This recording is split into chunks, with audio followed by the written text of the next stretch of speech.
مطلب سیاف مزراب سردبیر هفته‌نامه SSSR از سلیم بایبچه تا سنگر. 1 دکبر سال 2023 در ازبکستان صاحبکار 73 ساله عبدولیوف سلیم بازداشت شد. درست است که همه روزه صدها نفر در این و آن کشور بازداشت و حبس و زندانی می شود. این شخص سلیم بایبچه بوده از افطاریتید یا خود وار و زکانهای معروفترین آسیای مرکزی است. سلیم بایبچه نه تنها دزد قانونی افطاریتید که ثروتمندترین آدم در همسایه کشور محسوب می رفت. یاد دارم که نورعلی چند نام افطاریتید را در وادی حصار کشتند. اکبر ستار رحمتی قصه کرده بود که انا همین سلیم بایبچه به جنازه آمد و حکم کرد که شما تاجیکان اگر چنین دزد قانونی را کشتید پس دیگر از ریسپوبلیکای شما وار و زکان نمیروید و همین طور هم شد. یعنی حکم سلیم بایبچه برای تمام عالم جنایی آسیای مرکزی امر واقعی و دستور بلاعوض بود. او را پیشوای قانونی مافیای غیر قانونی تاشکند می‌خواندند. در سالهای استقلالیت به حامی فرهنگ و ورزش تبدیل یافت. بیشتر فیلم‌های ازبکی که می‌بینیم محصول همیان همین نفر است و این است که در سال 2015 جایزه دولتی جمهوری ازبکستان داسلیک و در سال 2022 جایزه 16 لیودویگ نوبل را در ساحه فرهنگ گرفت. سلیم قرغیزبایویچ را تمام دولت‌های ابرقدرت با شمول ایالات متحده آمریکا، اتحاد اروپا به فهرست عالم جنایی شامل کردند. خود او درباره این اتهام بافته به شبکه‌های یوز نیوز گفته بود: Весь мир называет меня преступником.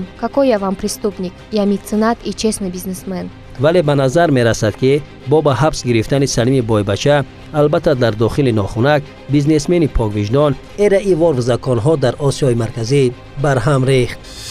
ترکمنستان سپر محمد نیازوف معروف با اسم گوشنواز ترکمنباشی این پرابلم را همگی در یک روز حل کرد. او بعد پاشخوری شوروی از کرسی منشی حزب کمونیستی ریسپوبلیکای سوویتی سوسیالیستی ترکمنستان به کرسی پرزیدنت ترکمنستان صاحب استقلال تکیه زده تمام عالم کریمینالی را به سخادنیک مصلحت جنایی دعوت کرده همه اشان را پراند. خاص کم و جهان پاک. سر از همان روز در ترکمنستان یک افطاریتید عالم جنایی نیست. قرغیزستان یگانه دولت است در قاره آسیای مرکزی که تا هنوز عالم کریمینال حقن و وار و زکانها در سر قدرتند. زیرا ریسپوبلیکا در حالت انارکی قرار دارد. چه جای بحث است که همگی 3 سال پیش در تاریخ 11 ژانویه سال 2021 دو تن از زندان به سر قدرت دولت رسیدند. یکی پرزیدنت گردید و دیگری با حکم اولی رئیس کمیته امنیت دولتی. قزاقستان عالم کریمینالی قزاقستان از دیگر کشورهای سابق عضو SSSR بیشتر افطاریتید و وار و زکان‌های دارد و آنها تا شام 5 ژانویه سال 2022 سررشته حکومت و قدرت در دست داشتند تا ساعتی که در تاریخ 4 و 5 ژانویه سال 2022 عالم جنایی دست به تبادلات دولتی نزد. تنها با کمک نظامیان کشورهای عضو سپد یا خود ODKB آستانه رسمی توانست از این کودتا جلوه گیرد و دولت را از پراکندگی حفظ نماید. اکثر افطاریتیدها به جوابگری کشیده شدند.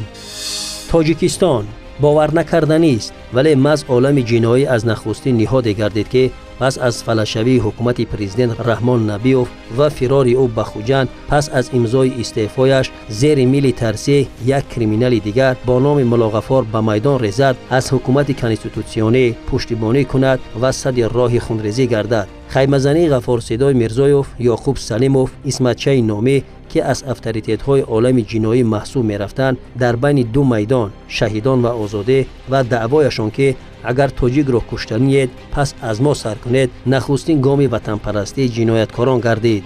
بعداً سنگک سفروی نامی به میدان آمد و فرانت خلقی را تأسیس داد که در رأس آن افطاریتیدهای عالم کریمینال چون قربان چالوف، فیضعلی سعیدوف، حکمت اودینایف، یعقوب سلیم، غفار میرزایوف، جبار دهسان و غیر جان به کف گذاشته کشور را از فناتیسم اسلامی و خاص فراگیر پاکاری کردند. طبق اطلاع رسانه اوزنیوز با حبس سلیم بایبچه پاکسازی تاشکند از جنایتکاری بزرگ ختم گردید. این رسانه میگوید قبل از این مقامات همسایه کشور دو افطاریتید عالم کریمینالی را با نام سیدعزیز سیدعلیف و بختیار قدرتلایوف بازداشت و حبس کرده بود. گفته می شود اینها افرادی اند که به ایمیج ازبکستان چون دولت مستقل و حقوق بنیاد و امن سایه می‌افکنند. ما از موضوع دور نرفته ایم، زیرا موجودیت عالمی سخت بنیاد کریمینالی با پخن و پلاژنیست و وارد زنکانها به ژئوپلیتیکا وابستگی دارد و ابرقدرت‌های عالم در همه دور و زمان محض همین کاتگوری آدمان را به میدان‌ها کشیده و دولت‌ها را بر هم می‌ریختند و خواهند ریخت.